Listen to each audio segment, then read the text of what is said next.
This time on Hubnut, the further adventures of Tuck the Invacar. I've got an oil leak which is still causing issues. In fact, it's left quite a bit of oil on the exhaust, so I need to investigate what is going on. So pick you out of here, but yeah, that's all oil, which is I mean, it'll stop the exhaust rusting, but it's not really what we want. So bear with me while I take the key out and raise the hood's, the bonnet thing, or if it's a bonnet, if it's at the back, I don't know. But I think the problem is I keep getting a massive leak from this rocker cover, so I think I'm going to give up on that cork gasket. I think I've damaged it. Trying to install it, and we'll try something else.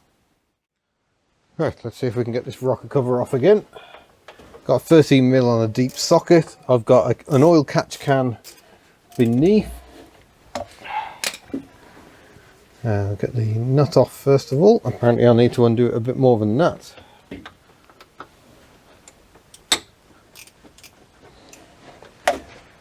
And I'll just reiterate again, I kind of have to do every video because it's so common in the comments. This is not a Villiers engine. This is a Steyr-Puch 500cc air-cooled flat twin made in Austria, because the Invacar was originally designed to take the Fiat two-cylinder engine, a straight twin, but Fiat said no, we're not supplying those. So having designed it around a sort of a Fiat diff and everything, they decided to approach Steyr-Puch in Austria, who made a Fiat 500 under license, but they decided to fit their own engine to. They didn't like the coarse, and the rather coarse straight twin engine. A flat twin is much better balanced, and that's how a British invalid carriage ended up with an Austrian engine. Bit of a peculiarity, that one. That's how it occurred. So there we go. I've got a breather pipe I need to disconnect there. There we go, that's the breather pipe. And then we should be able to pull the head off. Well, not the head off, sorry, the rocker cover off. It's fighting me a bit. There we go. There we go. Oh yeah, I've mullered the gasket entirely. It's going to be easier if it comes out down below. Yeah, I've utterly destroyed that. And mostly out of sheer laziness, because I didn't bother gluing the gasket on. But that one's dead. I shall return momentarily, because here I have the original one. It needs cleaning out. It's got a bit of debris in it, but it's got much, well, I thought it got a much better gasket on it. Actually, that gasket's pretty ropey as well. But yeah, sadly I don't think that's going to be much cop either. I can see that's got a bit mangled. So I think I'm just going to have to order up some more gaskets. I use Haflinger Technic up in Scotland. They specialise in the Haflinger, also made by Steyr-Puch. Handy little off-road vehicle, which sold in fair numbers up in Scotland because it was tiny and would go pretty much anywhere. I would love to drive one. I did have one lined up for a video, it didn't quite come to pass. But same engine, but 643cc. An engine Steyr-Puch also put in their 500s for some extra lols, a bit more power. But yeah, I think unfortunately I'm a bit stuffed on this one because I just have two knackered gaskets. That's rock hard and very compressed. But I can see how that was held in with a bit of bond to stop it becoming misaligned, because when it comes misaligned you absolutely destroy it. So that's useful. Yeah, some ponderings will now occur. Right, gonna do a Hubnut hope for the best. I've cleaned it up. I've got this very tired. I think that is one of the cork gaskets. It's in far better condition than what I have. So here we go, some blue Hylamar. I think this is a fresh tube. This is like a blue all-purpose gasket sealant. It's kind of developed, I think, by Rolls-Royce. See how old this is. This might be a bit too old. How very Hubnut. Managed to find some that actually works. So I've used some to hold the gasket in place, and then applying another coat on the outside here. You have to be very careful with this stuff not to actually get it somewhere where it'll end up in the oil flow of the engine, because it will just clog up pumps and galleries and all sorts. Again, the old blue Hylamar. See if we can tidy up around the edges a bit and get that on. Probably easiest from underneath, I think. Stay there and don't fall over while I try and grab you from the top. The rocker cover, and we've got a breather pipe to contend with as well. Everything's got to line up. It's not lining up on the oil hole in the block. Now it is. There we go. Put the nut back on and we'll see if this has actually worked. There's a great job of showing you what I'm doing again, aren't I? Professional. Now I need the ratchet again. But I had to slightly repair the ratchet because it had started falling apart. Sadly, these Halford ratchets seem to do these days. They didn't do that when I first owned them. This type, like 25 years ago. Go, don't go too tight with it. Hopefully tight enough. Oh, straighten my knee out. Not sure why my knee's suffering today. Maybe it's sympathy with Miss Hubnut. Poor knee. There we go. I also need to make a bit of pipe. I forgot about this breather pipe here. That needs to be about that long. Have I got anything in there to cut it? No, I shall go and find something. I also managed to repair the ratchet clamp that holds the battery in place, so it's been quite a productive little session, this. There's a bit of a diversion. I've got some red Scotch-Brite pads and a rusty spanner, which I foolishly allowed out in the damp, and just show you a bit about what Scotch-Brite actually does. It's very good for brightening metal back up. So you'll see we've still got the rust here. It's all gone up this end. It's extraordinary stuff. So yes, lovely Simon introduced me to this stuff. And it's only taken me, when did I come and see you, Simon? That was the summer of 2019, wasn't it? So almost 2 years for me to actually get some. It's not just good for rescuing spanners you've idiotically left in the damp. It's good for electrical connectors and that sort of thing. So yeah, handy stuff. And of course it cleans bolts up, bright work. Yeah, it's stuff that has many a purpose. But in my case, it has saved my spanner from rustiness. We have some more goodies for an Invacar. We have exhaust clamps that might actually fit. And this, I'm unravelling this for the first time in a very long time, I suspect, is a handbrake cable for an Invacar. Thanks to someone who sent me the link, Barry, who's very well known in Invacar circles, had these on the shelf. So I think we'll do some lubricating. There is a point here, but grease isn't the recommendation. A heavy oil is. I don't have another grease gun with oil in it, so I think what I'm going to do is probably pour a bit of oil in at the top here. I think this is the top, and we'll cycle it a few times and try and get the oil through it. But it's certainly moving a lot more freely than the one that came off the car. Here's the other end of the cable. So yeah, we'll loop that up, and that might be something to fit today as well. Oh gosh, well this is lovely. The sun has come out. It's actually, you could call it warm, but I've decided, if I just bring you around, I'm going to do an oil change as well. So I'll get this filter off.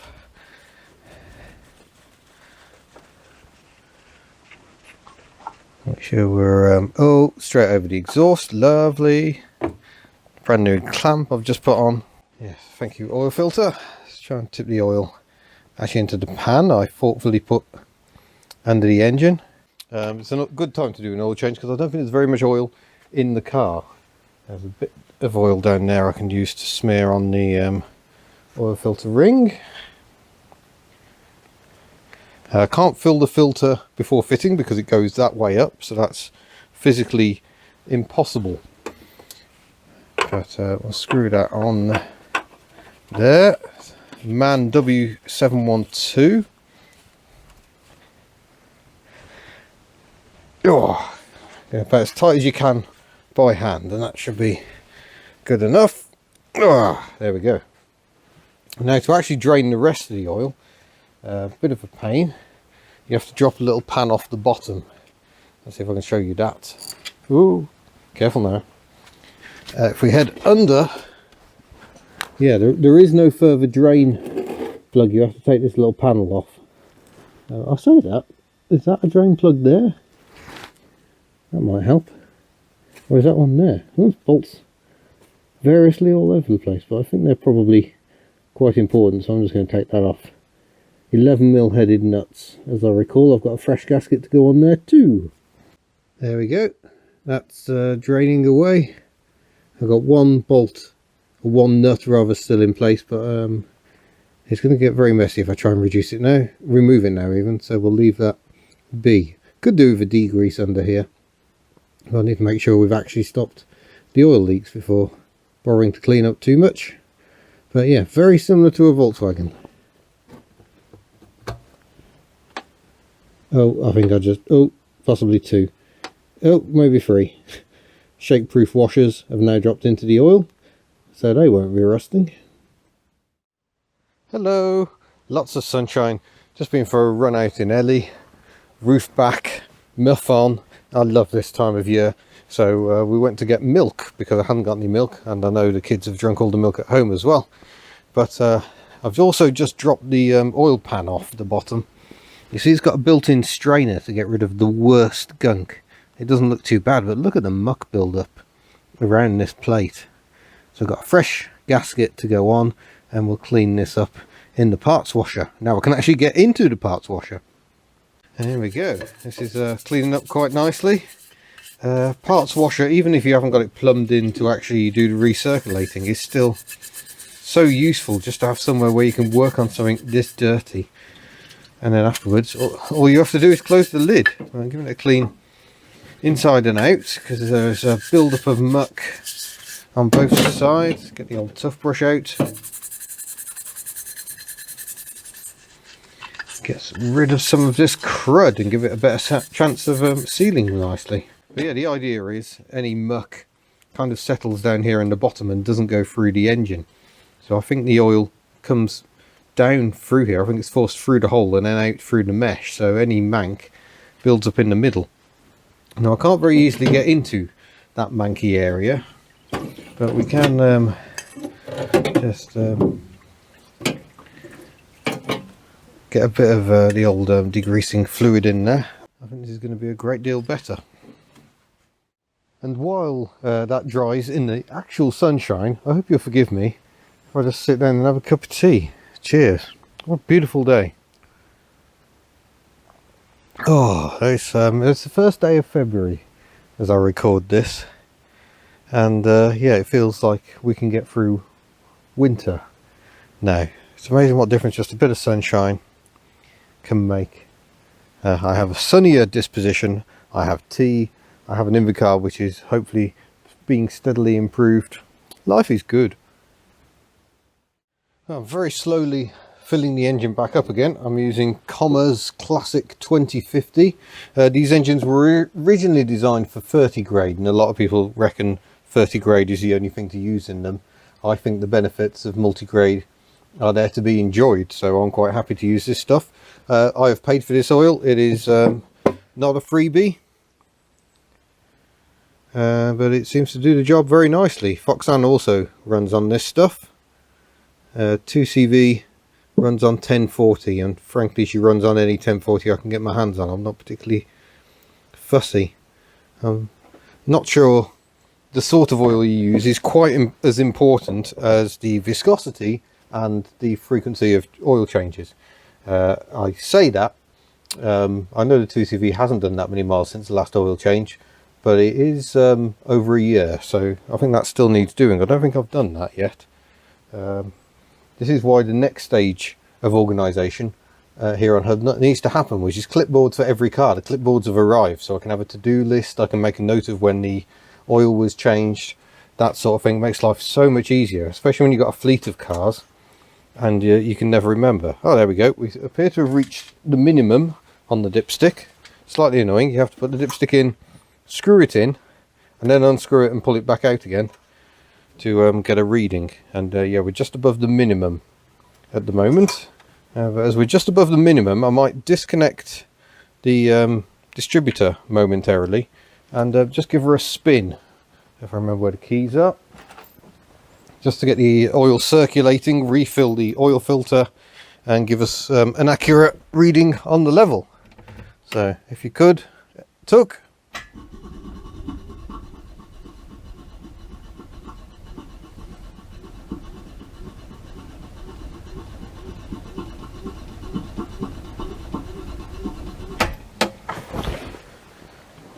Why are you sounding like a steam train? It's a most peculiar noise. Oh, is it because I've got the oil cap off? So she's chuffing out of there rather than through the breather.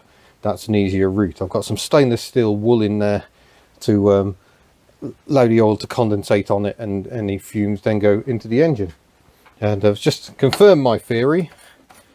And we should put that back on and then spin her up again. Oil pressure light's going out, so that's always a good sign. Oh yeah, there we go. Right, I shall recheck the level and keep on putting more oil in until she's good to run. Now, let's put that connector back on again, so I'm not left wondering why she won't start in about 5 minutes.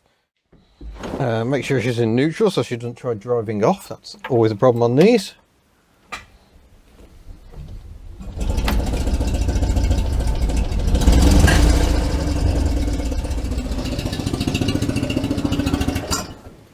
What do you mean, Tuck? I know that's your name. That's why her name, Tuck, taken from the number plate and the pronunciation of W in Wales, is very appropriate. You want a bit more choke, do you, girl?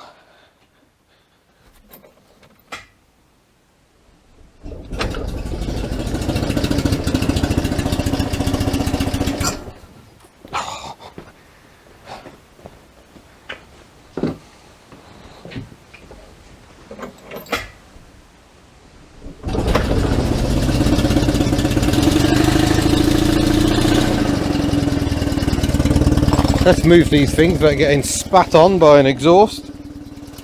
Here's my lovely toolbox.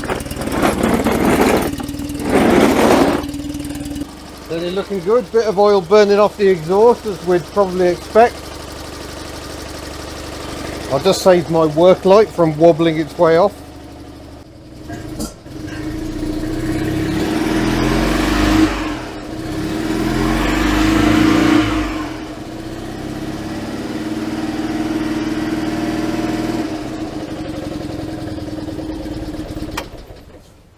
Yeah, that amount of water coming out the exhaust is a sign of why I don't want to just run her like that. I'm going to check the oil. I'm going to take her for a run just to get all that condensation, all that moisture out of the exhaust system, because that does them no favours at all, really. And there we are. That's about bob on, actually, so that's good. So I think next step, go for a drive. Right. All seems well.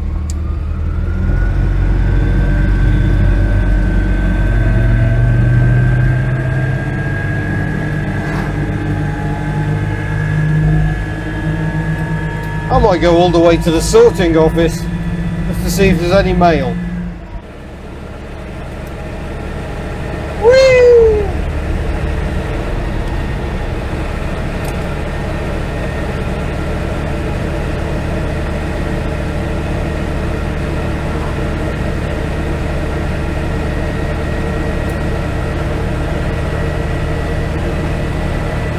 That's 60 miles an hour. Yes, there's still no speed machine. There's definitely something still not quite right with this little car. By all accounts, TPA, my old spares car, is much faster. Oh, there we go. We've collected the post. They were very amused. I'm keeping my mask on so I sound a bit muffled, just for warmth, really. Since we've got much colder over here.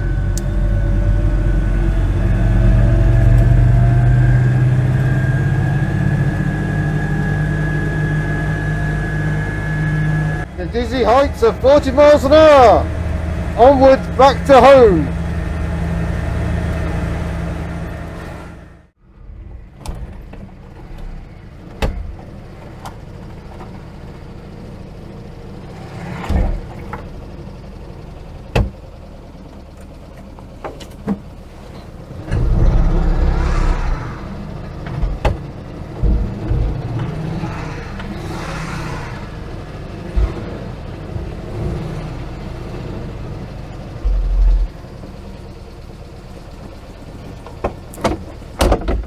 There we go then, Tuck.